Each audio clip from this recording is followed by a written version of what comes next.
আসসালামু আলাইকুম। আমি আজকে ঢেঁড়স রান্না মাছ দিয়ে চচ্চড়ি করব। তো তোমরা দেখতে থাকো। আমি এখন কড়া গরম করে সরষের তেল দিয়ে দিলাম। তেলটা গরম হলে তারপর আমি পেঁয়াজ দেব। তো পেঁয়াজ আমি বড় সাইজের একটা পেঁয়াজ আমি দিয়ে দিলাম।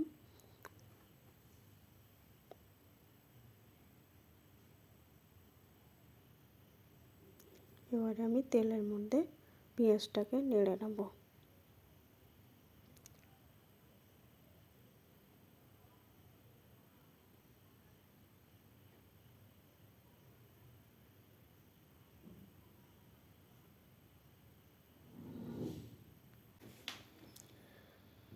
পেঁয়াজটা আমি হালকা করে লাল করব।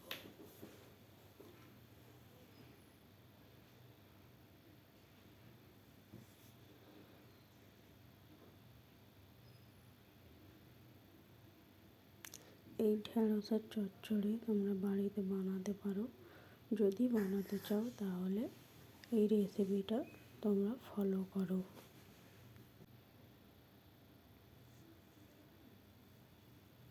তোমরা আমার যারা যারা ভিডিওতে কমেন্ট করছো তাদেরকে অসংখ্য ধন্যবাদ, এবং এইভাবেই পাশে থেকো, সবসময় সাপোর্ট করো, আর ভিডিওগুলো সবার কাছে শেয়ার করে দাও।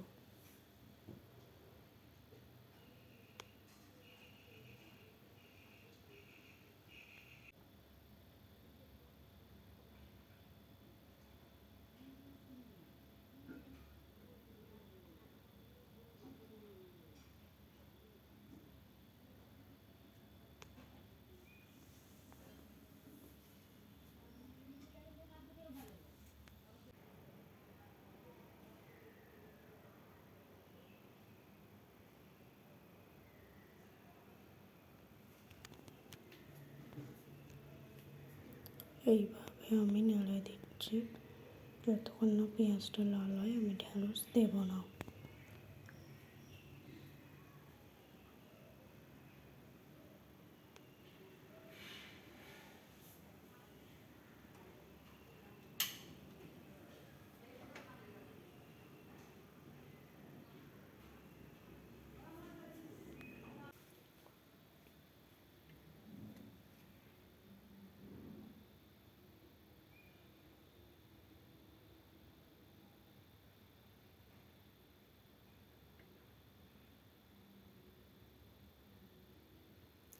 আমি এখন একটু জল অ্যাড করে দিচ্ছি। মশলাটা কষাতে হবে, তাই জন্য আমি একটু জল দিলাম।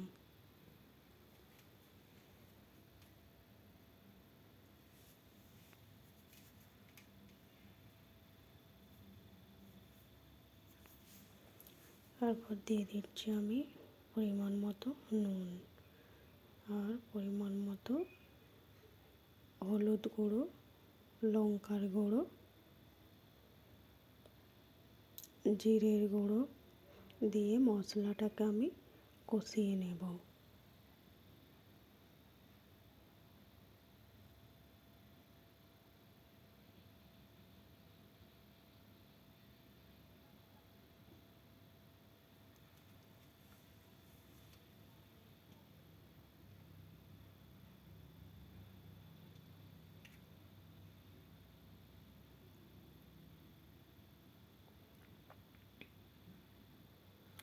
মশলাটা ভালো করে কষানো হলে, যতক্ষণ না তেল ছাড়বে ততক্ষণ আমি ঢেঁড়স দেব না।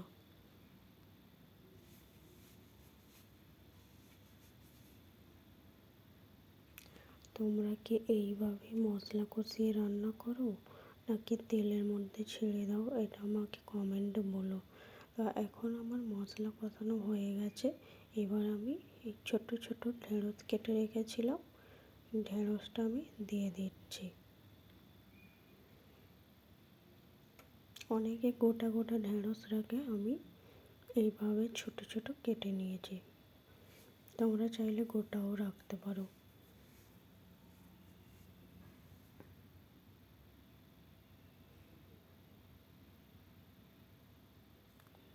ভালোভাবে মশলার সঙ্গে কষিয়ে নিতে হবে।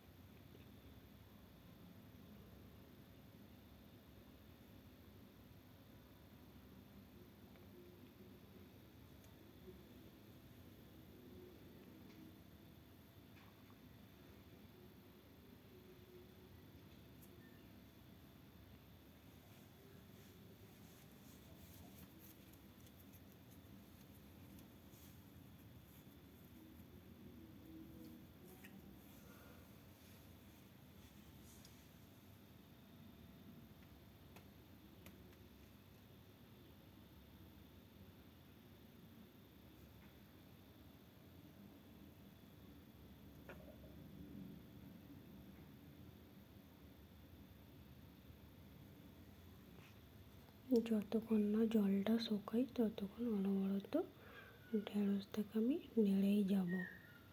যত কষানো হবে তত খেতে টেস্টি হবে।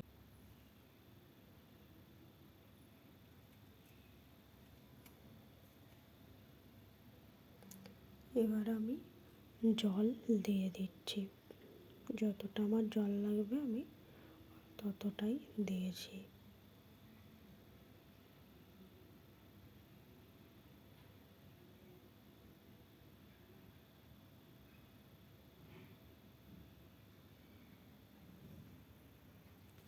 এই রান্নাটা আমার 30 মিনিটের মতো সময় লেগেছে।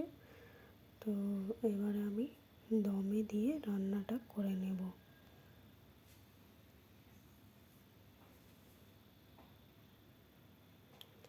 এখন আমি দিয়ে দেবো মাছের পেটি ভাজা ছিল, পেটি ভাজাটা আমি দিয়ে দিচ্ছি।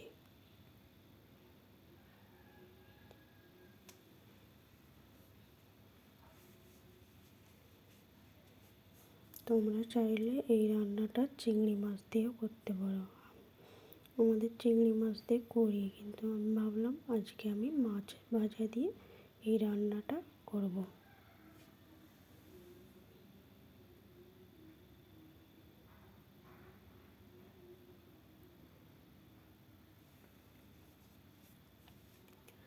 কয়েকটা আমি কাঁচা লঙ্কা দিয়ে দিলাম।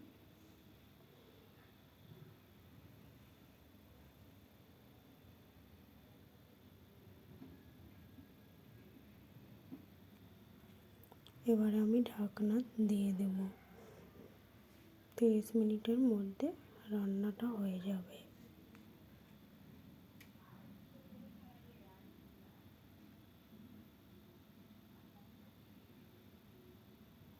একবার ঢাকনাটা খুলে আমি একটু নেড়ে দেবো, তাহলে মশলাটা এক জায়গায় জমে যাবে। একবার নেড়ে দিয়ে তারপর আমি আবার ঢাকনাটা দিয়ে দেব।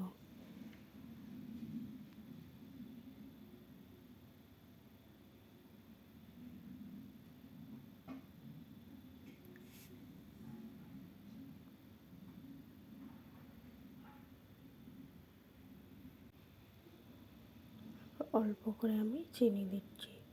সব রান্নাতে একটু করে চিনি দিলে রান্নাটা টেস্ট হয়। তোমরা কি কোনো রান্নায় চিনি দিয়েছো? তাহলে দেবে, একটু করে চিনি দেবে, দেখবে রান্নাটা খুব সুন্দর হয়। এবারে আমি ঢাকনা দিয়ে 10 মিনিটের মতো রাখবো, তারপর রান্না হয়ে যাবে। তোমরা দেখতেই পাচ্ছ আমার রান্নাটা হয়েছে। আমি আর একবার একটু দেখে নিচ্ছি। এবার আমি ঢাকনা দিয়ে রেখে দেবো।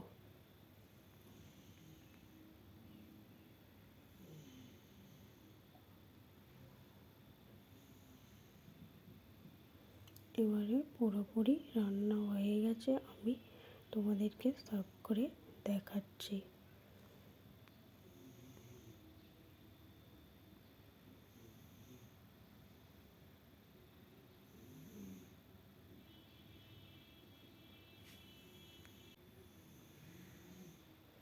দেখো মাশাআল্লাহ কত সুন্দর রান্না হয়েছে। তোমরা এইভাবে বাড়িতে ট্রাই করো। আর যদি রান্না ভালো লাগে তাহলে কমেন্ট করে বলো। আর যদি ভিডিও দেখো আমারও ভিডিও বানাতে ভালো লাগবে। আজকের মতো এই ভিডিও এতটাই, আবার পরে ভিডিও নিয়ে হাজির হব। আজকের মতো টাটা, আল্লাহ হাফেজ, সবাই ভালো থেকো।